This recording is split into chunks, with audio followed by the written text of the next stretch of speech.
En videos anteriores conocimos algunos de los riesgos que existen relacionados a nuestra información personal. Pero, ¿qué podemos hacer para cuidarla mejor y, en el peor de los casos, no perderla? ¿Y cómo podemos evitar que los atacantes accedan a ella?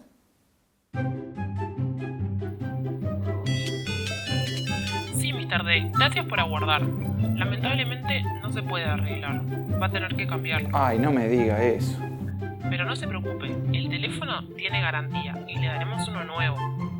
Ah, qué suerte, menos mal. Y dígame, ustedes le pasan la información, ¿verdad? Al nuevo. No, se perdió toda la información. Va a tener que cargarla de su respaldo. ¿Respaldo?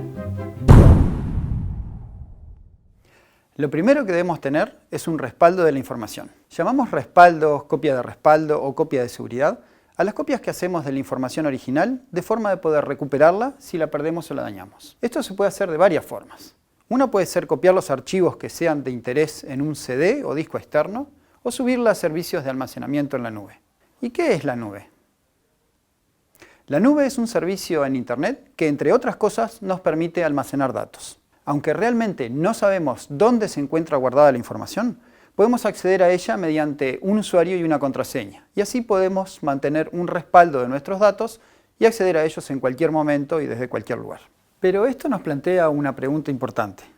¿Es segura la nube? La realidad es que la nube es bastante segura desde el punto de vista de la conservación de los datos, ya que los proveedores de estos servicios realizan, a su vez, copias de seguridad de la información que almacenan. Sin embargo, la nube no es tan segura desde el punto de vista del acceso a la información. Al ser accesible desde cualquier lugar a través de Internet, cualquier persona que conozca la contraseña tendrá acceso a ella. Hace un par de años existió un caso que se hizo viral en los medios cuando un servicio en la nube fue atacado por hackers quienes lograron obtener fotos privadas de una veintena de actrices y personalidades famosas. Esas fotos privadas se hicieron públicas sin su consentimiento, generando un escándalo mediático de grandes proporciones. Ese no es el único caso conocido. Y hubo otros ataques a la nube que también fueron exitosos. Pero la realidad es que la mayoría de ellos se debieron a contraseñas muy fáciles de adivinar o a un mal manejo de las contraseñas. En muchos casos, los atacantes lograron acceder y difundir información privada de sus víctimas debido a que éstas utilizaban claves simples. Ya hablaremos más adelante sobre la fortaleza de las contraseñas y su manejo seguro. Por ahora, nos interesa dejar claro que, de alguna forma, debemos respaldar nuestros datos y que la nube, tomando ciertas precauciones, es también un buen lugar para hacerlo. ¿Cómo hago un respaldo? Como ya mencionamos, la forma más simple es copiar los archivos que sean de interés en un CD o DVD, un pendrive o un disco duro externo o en la nube. Pero también existen otras soluciones que nos permiten automatizar estas actividades. Los dispositivos móviles cuentan con la funcionalidad de respaldar la información utilizando una cuenta de usuario en la nube del fabricante de su sistema operativo. Por ejemplo, en Android puedes ir al menú de Configuración, Cuentas, Realizar copia de seguridad y restauración y configurar allí las opciones de Copia de seguridad de mis datos, Restauración automática y la cuenta de copia de seguridad bajo la cual se guardarán los respaldos y que se utilizará para acceder a estos datos. En iOS tienes la opción de utilizar iCloud o iTunes para guardar las copias de seguridad. Por ejemplo, si quieres configurar iCloud, puedes ir al menú de Configuración, iCloud y verificar que el respaldo en iCloud está activado.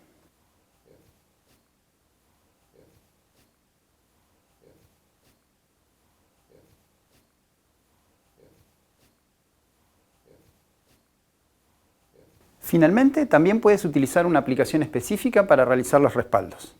Si utilizas una de estas herramientas, verifica que el respaldo incluya toda la información que consideres importante no perder, como fotos, contactos, calendarios, notas o la información de otras aplicaciones. Cuando hablamos de respaldar la información, además de pensar en los ataques informáticos, debemos pensar en otros riesgos como un incendio, un robo u otro suceso donde esa información importante pueda perderse.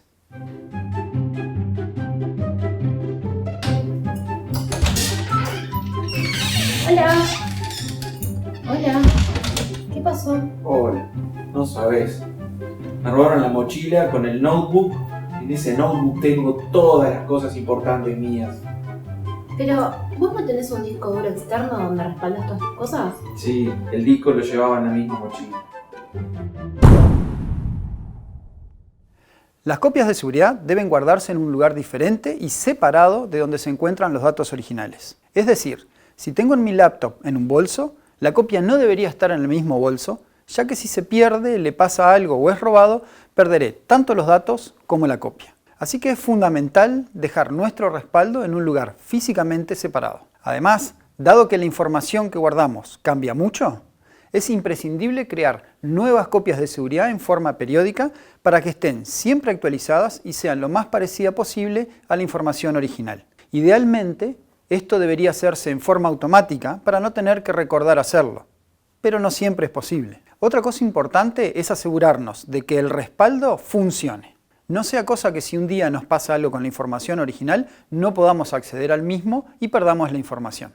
Por último, pero no por eso menos importante, siempre que sea posible, debemos almacenar la información o los archivos que sean muy importantes o confidenciales, protegidos con una clave de acceso o cifrados. Para esto podemos comprimirlos con una clave o utilizar algún sistema que nos permita cifrar la información. El cifrado o encriptado de datos se puede entender de forma simplificada como la transformación de la información mediante el uso de algoritmos o fórmulas matemáticas complejas que la convierten en algo que no es posible usarse o leerse en ese estado. Para poder usar o leer nuevamente los datos cifrados, se debe realizar previamente el proceso de descifrado o desencriptado para devolverlos a su estado original. Como la fórmula usada para cifrar los datos cambia en función de la clave elegida para el cifrado, esto permite que solamente se puedan descifrar si se dispone de la clave con la que se encriptaron originalmente.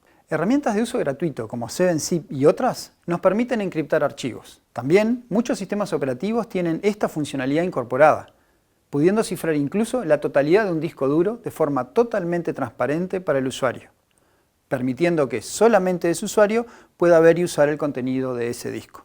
Con 7zip, por ejemplo, podemos seleccionar cualquier conjunto de archivos o directorios y elegir la opción 7zip, añadir archivo, del menú contextual.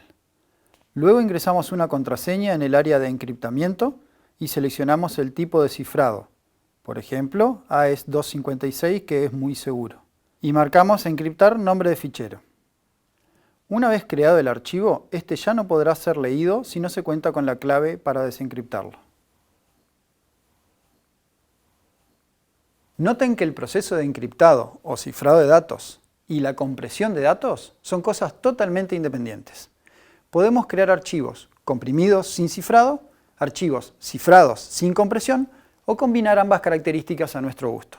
Con el cifrado nos aseguramos de que si cae en manos equivocadas, no puedan ver nuestra información. Resumiendo, ¿qué buenas prácticas debemos seguir para proteger la información valiosa? Crear copias de seguridad, respaldo de los datos, mantener las copias de seguridad actualizadas, proteger la información mediante el uso de contraseñas. En el próximo video veremos de qué otras maneras podemos proteger aún más nuestra información.